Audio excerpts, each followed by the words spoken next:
This is just another classic example of total racist denial from white people who spend more of their time focusing on the protest rather than what's being protested. Ask Colin Kaepernick. Why do white people act this way? I'll tell you why. It's because they can't fathom the idea that it's not about them. It's not about them. They can't fathom the idea that it's even real, because you see, this stuff doesn't impact their lives any, and they've never seen it. The fact is, 3 out of 4 white people don't have a single close friend who isn't white. So first of all, how would they know about racism? How would they know about systematic racism? They don't know anybody who it impacts. It certainly doesn't impact them. They don't even know a single person who's affected by it. But these protests are something different. These protests do affect and bother the white people, because you see, it yanks them right out of their comfy little spot of being able to ignore it all. Yanks them right out of their comfort zone, and they have to see it and talk about it, and they don't want to see it, and they don't want to talk about it. To put it bluntly, if all lives really mattered equally, then Black Lives Matter campaign wouldn't need to exist. You see, if you're white, your life always mattered. It already matters, and it always mattered. Your life, you can go about living your life completely unaffected by racism, and you can remain completely ignorant about the racism around you. Our country, think about it, our country was founded by white people conquering people of color, Native Americans, and then built by Africans who were kidnapped by the white people. They did it to build their country. So this is just the way it is. Is it really that shocking that in 2016, we have a presidential candidate who's built his entire platform campaign around our culture of hatred? And it's working, because after all, there's a huge market for it.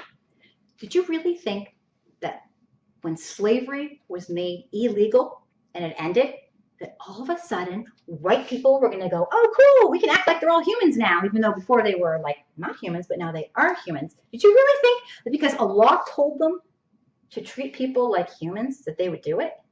I mean, you see these Confederate flags waving around, and basically to me that's just saying, we may have lost the war, but we haven't lost the hatred yet.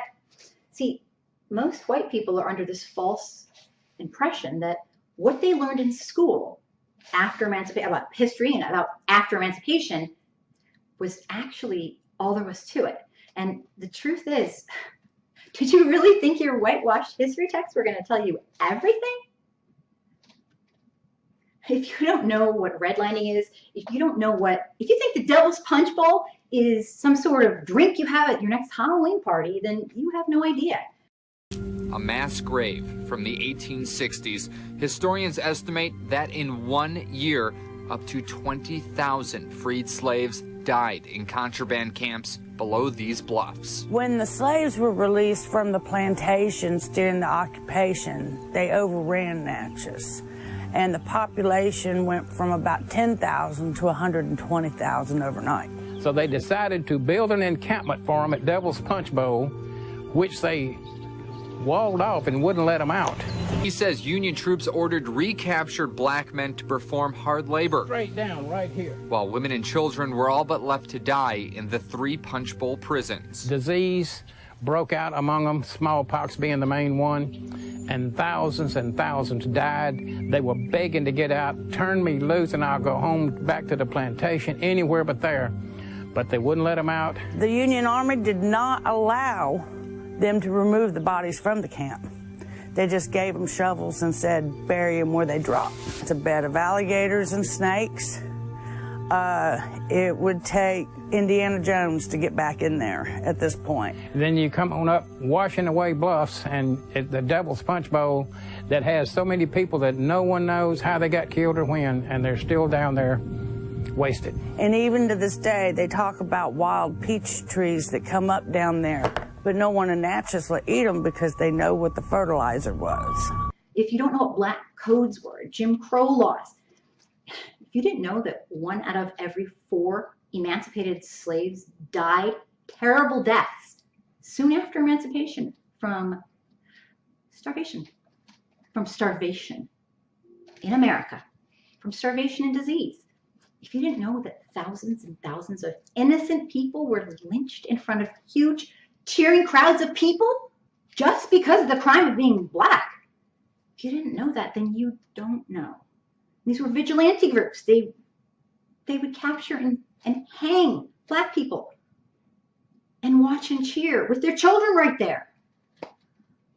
If you don't know all this stuff, you have no idea about the culture of hate that we've lived in for hundreds of years, hundreds and hundreds of years. You don't know about the culture of oppression that makes our modern culture of systematic racism today. You know, you might want to do some research and then come back to me and tell me all about how all lives matter.